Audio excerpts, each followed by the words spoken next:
Hi friends, it's Sarah, the owner and maker behind Multifarious Nature, and welcome to a totally different episode than normal. If you're new, welcome here, and if you are a returning viewer, welcome back. I'm glad you guys are here for this episode. You're probably excited after the last episode. I was wanting to do a little tour of my yarn room, and that's what this is. So I'm very fortunate to have a space for myself. And I probably won't always have that like this, but while I do have it, I am definitely enjoying it, and I'm so grateful for having it, a space to call my own. So we're going to bear with the lighting. It is cloudy out, but I don't want to use a light in here other than the one I have behind me because I feel like I'm going to trip over it, we'll be really honest, because normally when I do my lighting in here, I have it pretty much in front of where I am sitting currently. I'm not in my normal spot. I'm sure you're going, where are you? Because it looks totally different. But this is actually the same room, and I'll give you a little look-see so you can kind of get a feel for my little space here, and I hope you enjoy it. I'm really proud of it. I'm really excited about it. It's a place where it is a sanctuary for me. I do a lot in this room, not just knitting, and as I say just, but I do a lot of knitting. But not only knitting, but I also do a lot of, I'll do reading in here. I do my Bible studies in here. This is definitely my safe space. So I'll go through, show you guys what I've got going on here, and definitely comment below if you have any questions or are curious about anything. I always love answering questions from you guys and conversing with you. So please feel free to do so, and I will chat back with you as soon as possible. I'm going to forewarn everyone that the angles are going to be crazy. I'm literally going to carry my laptop through this room as I talk to you, so you may or may not see me in the frame, but you'll hear my voice. And yeah, it's a pretty small space, so it's not like I have very far to go, but there is a lot to show you. So we'll see how long the video is. If I go greatly in depth, it'll probably be long, but we're just gonna dive in. We're gonna dive in. So I guess we should start where you enter, right? So I'm gonna turn you here, and there is my door. So it is not a typical door. So this is part of the little bits and bobs that intrigued us about this home that we purchased. So we moved here a little over a year. It was a year in September. So not that long ago we moved to this house, but it has a beautiful blown glass like I guess you call it a transom. I think it's considered a transom even though it doesn't open, but it's like a transom window up there. That looks out into the rest of our house, but I mean you can't see out of it from here other than what we have up top. So I have a little lantern over here.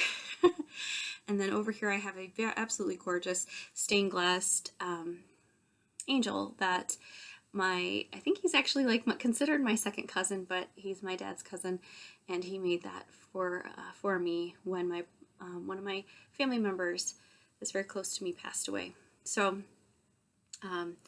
it's a very special piece, and unfortunately he passed away relatively recently. I don't think I mentioned that. I did mention in past week's videos, 2 weeks ago, I mentioned that someone very special to our family had just passed away, and that's who passed away. It was my cousin, but my second cousin, and he made that beautiful angel for me, and she has watched over me greatly over the years. Definitely need that nowadays. So yeah, so that's the main entrance. They are sliding doors, and they're fun barn doors. I love it. And then there's these really neat built-ins, not on both sides, just on this one side. And that I have, these are buttons. So I have a bunch of vintage buttons in here, and then I have, these are scraps. Actually, when I cut off the ends from anything that I am weaving in the ends of, I put them in there. Also, when I am kicking up a skein of yarn and I cut off the little pieces of yarn that are holding the skein together, I put those in there as well. So I can use that to stuff things if I'm making like little toys or something, pretty much anything, but that's primarily what I would use it for, is doing that. You'll notice down here, it's kind of funny, but there's a ball of wool there. Those are itty bitty pieces of wool that are not very usable for anything, but what I want to do is take that and felt it into dryer balls, because I think that would be an excellent way. I've seen multiple people use that with small bits of wool that normally go to waste. I also take remnants of wool and I will literally just throw it outside in our yard, because we live out in, well, we are out in the country and there are lots of cute little birds and they sure could use that in their nests. So I more than happily put that out there. Or, I mean, mice, as long as the mice stay outside, they can have the wool to make their little home cozy. So that is the main entrance on this side. And then on the other side, so if you are standing in the door and you are turning to your immediate right, you would be seeing my my tree. I call it my tree. It is, let's see, it has wool on it. It is technically a cone tree is what it is. So I got that from Old Mill Yarn last year. And it's pretty amazing. So I'm gonna move us a little closer and we'll keep going from here. So we're just gonna move you forward here. I do not edit my videos, so that's why I kind of forewarned you guys that you're gonna be moving and the sound will be weird, and bear with me. I hope you don't mind. So this is my yarn tree, and these are all primarily shawls. I do have, I think, a cowl on here, but they're primarily shawls, and most of the Advent shawls I have on here are from prior Advents that I've done. This one you can see I didn't like cut the ends, I just wove them in and left them.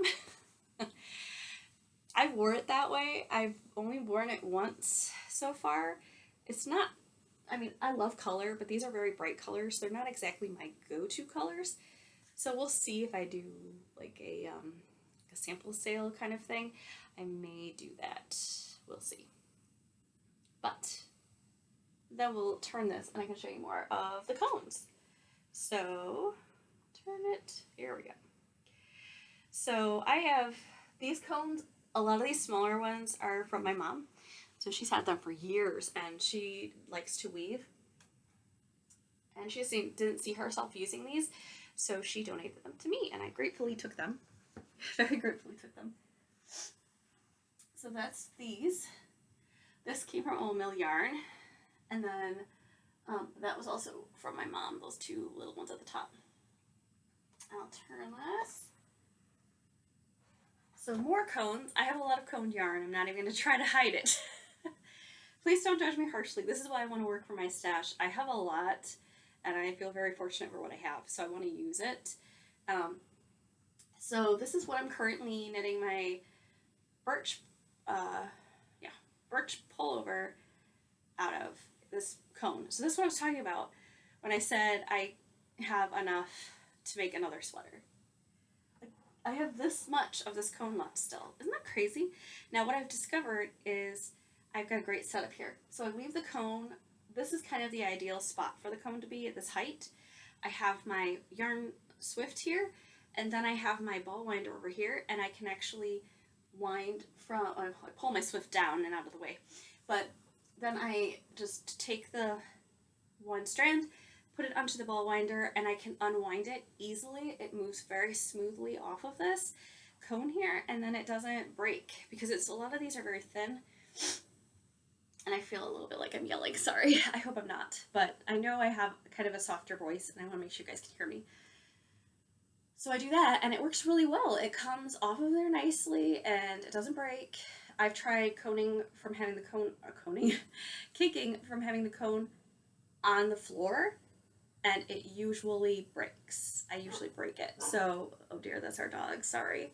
You're probably gonna hear her barking. I think my husband just got home, so you may or may not hear all kinds of commotion going on in the background.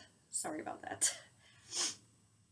Okay, so these, I have some acrylic in here that I got from someone. I ordered them online. They're large cones of acrylic, and I just figured why not get abundance of acrylic at some point. I don't know. I just really wanted to order it, so there you go. These are also, most of these cones are Old Mill Yarn, so these are all Old Mill Yarn. These are like wide a variety. a combination. Like there's a lot in this.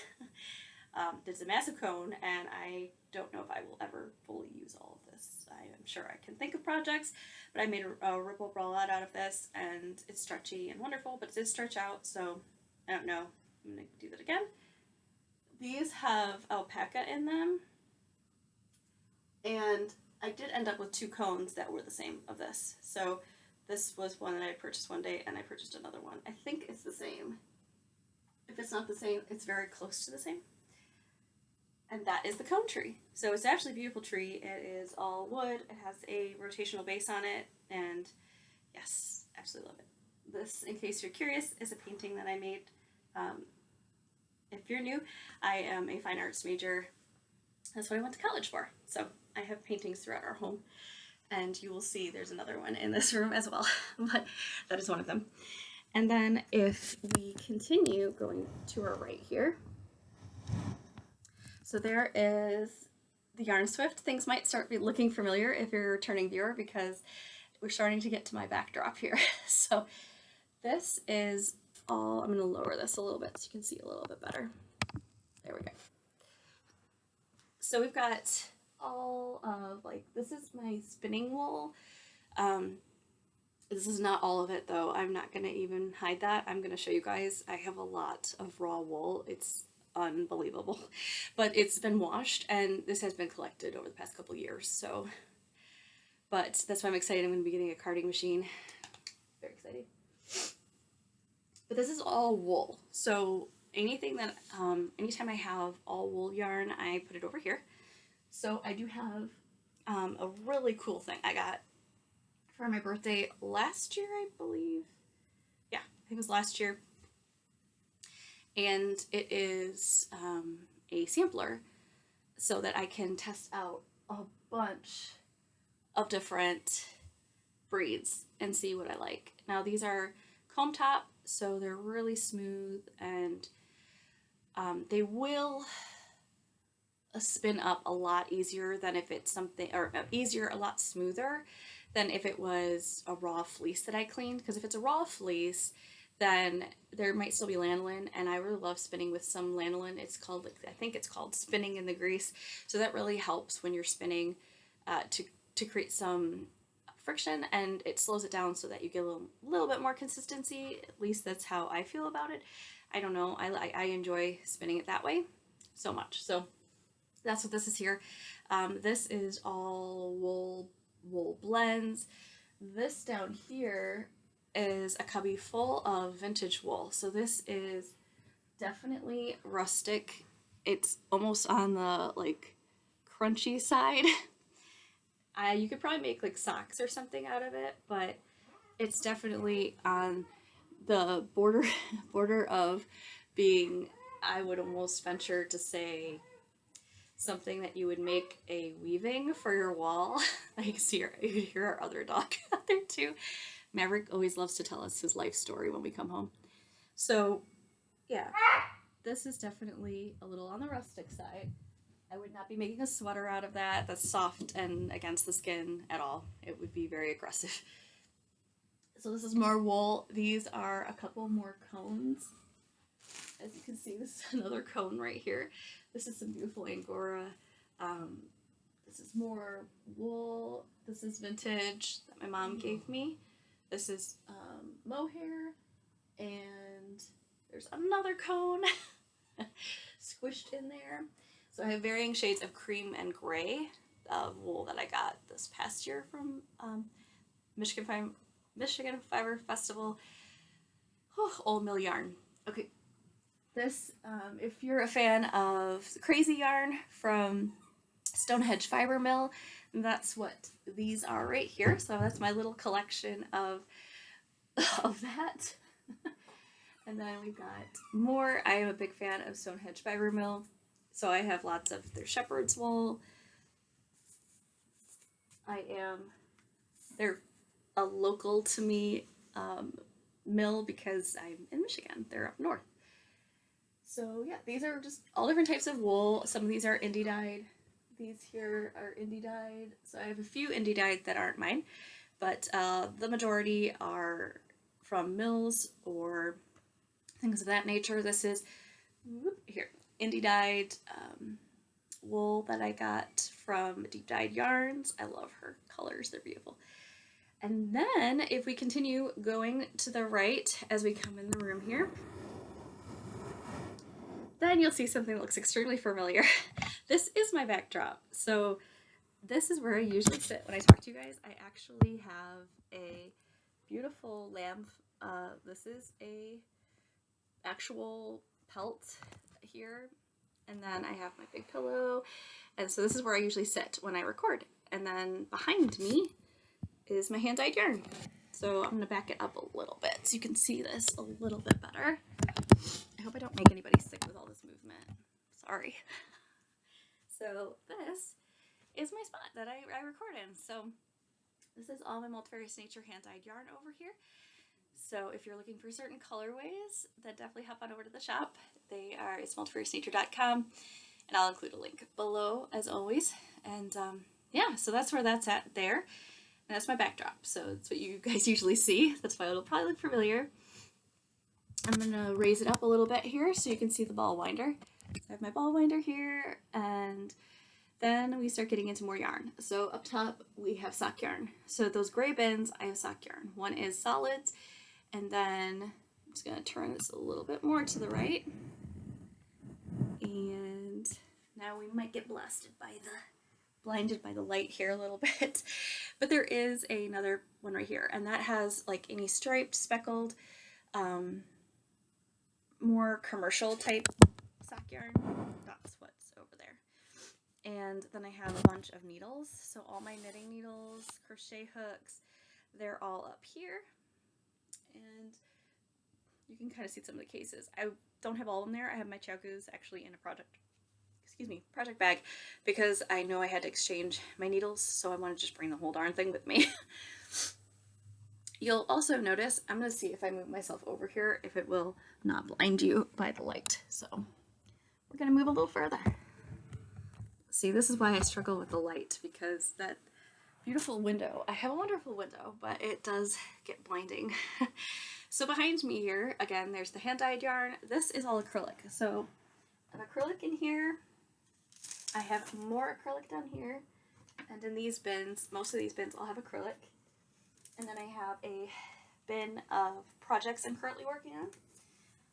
And then up here, I do have some candles. I do not burn them there.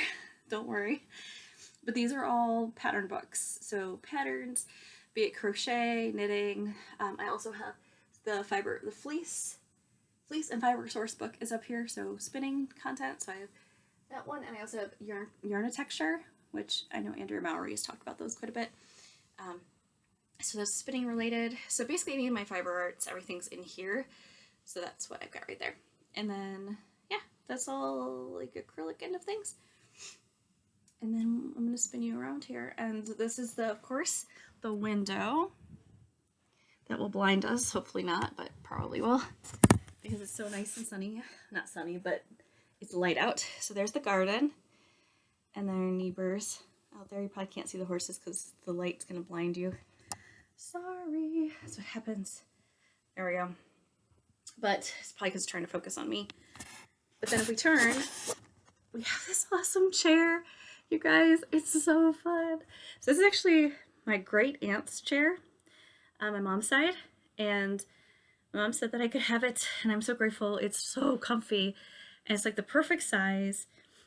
And it's really quite beautiful. It's a,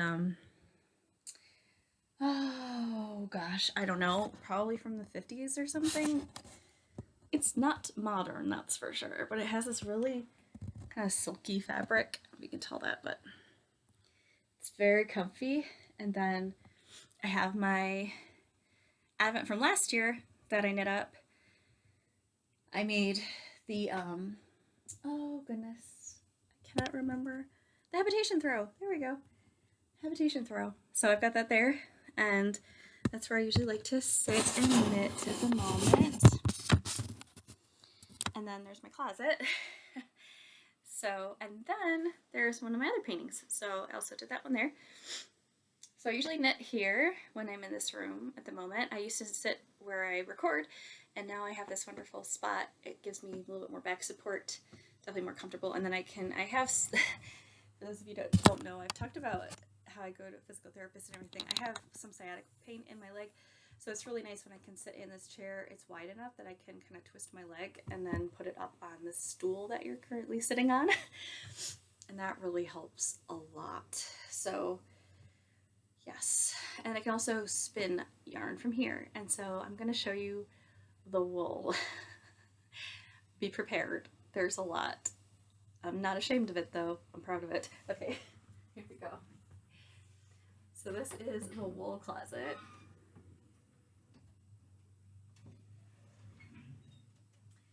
Yes, this is the wool closet. And you might think, it's a bunch of pillowcases. You are not wrong. It is a bunch of pillowcases. I think I'm just going to leave it sitting here so I don't try not to make you sick. We'll see. So yes, there's a bunch of pillowcases. So those all have washed fleeces. When they are raw, I don't keep them raw very long. I do like to wash them relatively quickly, and I try to keep a decent, medium to light amount of lanolin in them. I like to have lanolin in them. It keeps them moisturized, and that's, to me, the best for storage. I don't know, that's my opinion. So these are all different varying fleeces, all different kinds, and then I also have some up there. And then I have my ginormous skeins way on the top there. So I still have to divide those up. But yes, those are all the fleeces and the pillowcases. And I need to spin them up.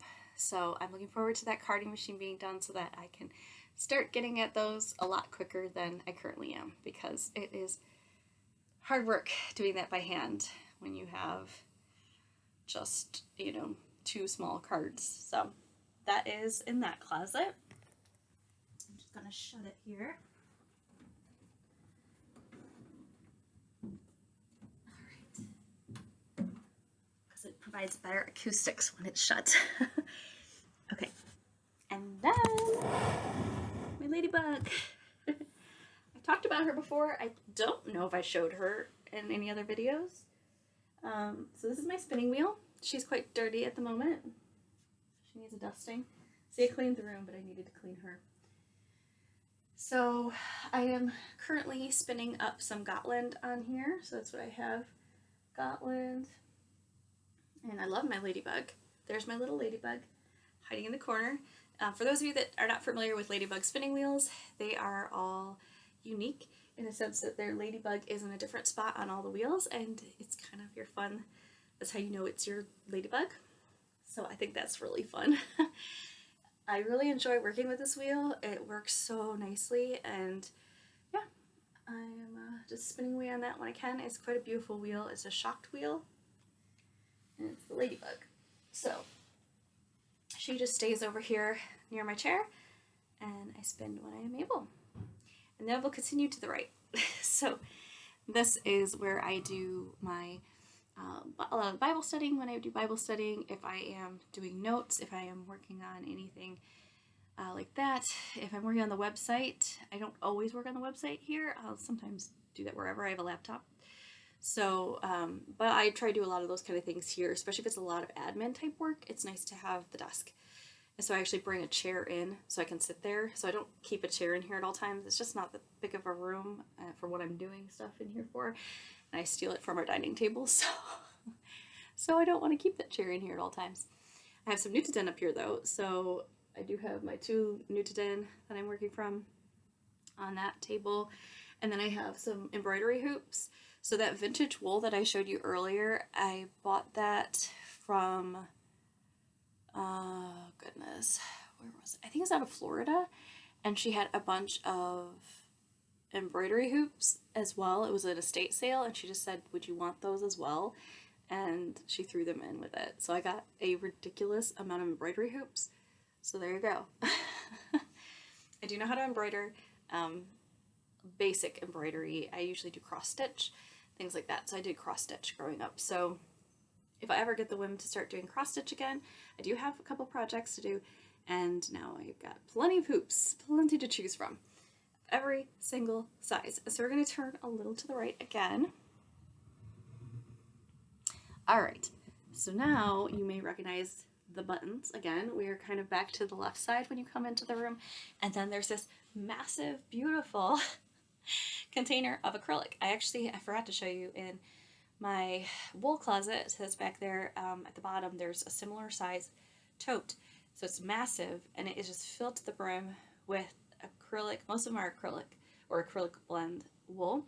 So it's excellent for donations, and I would love to do that. And so it was donated to me by so Dan's aunt, so that's my husband, his aunt actually donated that to me, which was really kind, so that I can do whatever with them. And I'd love to donate, make items to donate out of that. So, or make like gift items for people. There's just such a wonderful variety, and acrylic is so easy to take care of, so it's excellent for donations and gift nets and things of that nature. All right, I almost forgot. If we go up in this closet, it is a closet, it's just missing the doors. But if we go up, oh look, there's more. So I have a really awesome quilt up here that I like to sit on, especially when I go outside, picnic style knitting. I've got that to sit on. I have more spinning type things, advents. So my advents are up here. I have them up in that closet, so they're not right in front of my face because I want to open them so badly. So I've got my Multifarious Nature advent, I have my Woolberry advent, and then I have my David's Tea old advent calendar and my Jimmy Bean wool old advent calendar. And those are really nice boxes, so I figured, you know, depending what happens in our life going forward, I might be able to use those for something. So that I kept those because they're really nice. And then I actually have the Jimmy Bean wool advent from last year. I still have that up there in a little bag as well, so that I can continue working on the Christmas ornaments this year. So that's all up there. And oh, projects. So these are also projects I'm currently in the works. They're waiting in the wings here. That is my granny square blanket that I'm working on, and then these are some other little projects I've shown you in the past that yeah, they're pretty much either going to be frogged or I will finish them, but I am not holding my breath on that because I think they'll probably be frogged anyway. So there's that, and I think oh, I almost forgot. So I have little fiber buddies in here as well. So this little guy right here is a alpaca. I'm pretty sure he's alpaca. An alpaca bear. I'm sure you've seen them at fiber festivals. They're so stinking soft and adorable. My sister gave that to me a couple years ago. It's so cute. And then up here, there is a little llama or I guess he's alpaca. He's a little alpaca that my mom gifted to me a couple years back. He's actually an ornament, but he's so stinking cute. I just want to have him out all year round. And then way at the top, you will see something fluffy, and that is a sheep that my mom gifted to me, and she actually hand knit, which is so stinking cute. You can kind of see this little, almost like a rainbow cowl or scarf. She made a scarf for it. It has a little bell on it. So cute. All right, there you go. Oh, and I almost forgot. See, I got so distracted by the really beautiful big box of yarn. I have this gorgeous bag. This gorgeous bag. It's all leather. I purchased that from a vendor at the, goodness, it's, I'm trying to think of the official name of it. Krazel, the Fine Arts Festival at Krazel. Is that terrible or what? It's been a few years, but unbelievable. It's the Fine Art Festival in St. Joseph, Michigan. It's usually in July, and there's a vendor that made all kinds of hand-tooled leather bags, and it's absolutely stunning. It is a weekender type bag. It has handles here, and it has a slung across so you can throw over your shoulder type handle. And I have that filled with project bags. So any project bags that I'm not currently working with, I have them in there. So it kind of helps store them, and it looks really neat. It's an old travel case. I mean, it's new, but it resembles an old travel case, and it's absolutely stunning. So there you go. I love it.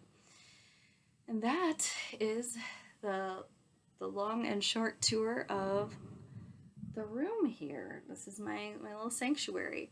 I also want to show you this gorgeous rug that I'm sitting on because it's stunning. I got that from it is a vegan, what do they call it?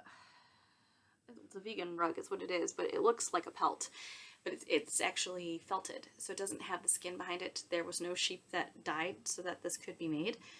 And just so you guys know, I know some people think that sheep are, like if there's a pelt or something, they're killed for their pelt. That's actually not why. Usually it's the remnants of a sheep that was processed for their meat. And then I know there are a few shepherdesses and shepherds that like to also sell their pelt, and sometimes even the skull with the horns if it's a ram. And that's another means for their farm to make an income. And so, I mean, the little pelt that I have was from a sheep that was processed by a woman that I actually have purchased a lot of her fleeces. And it's Ballyhoo Fiber Emporium. I know if you've been with me for a while, you've heard me mention her before. She actually had processed a couple sheep, and that pelt was from one of her sheep. So, you know, she processed them so that they could be used for meat at that point, and then her fleece that she could sell, and then the fleece could be enjoyed for years to come by me. So that is the thing.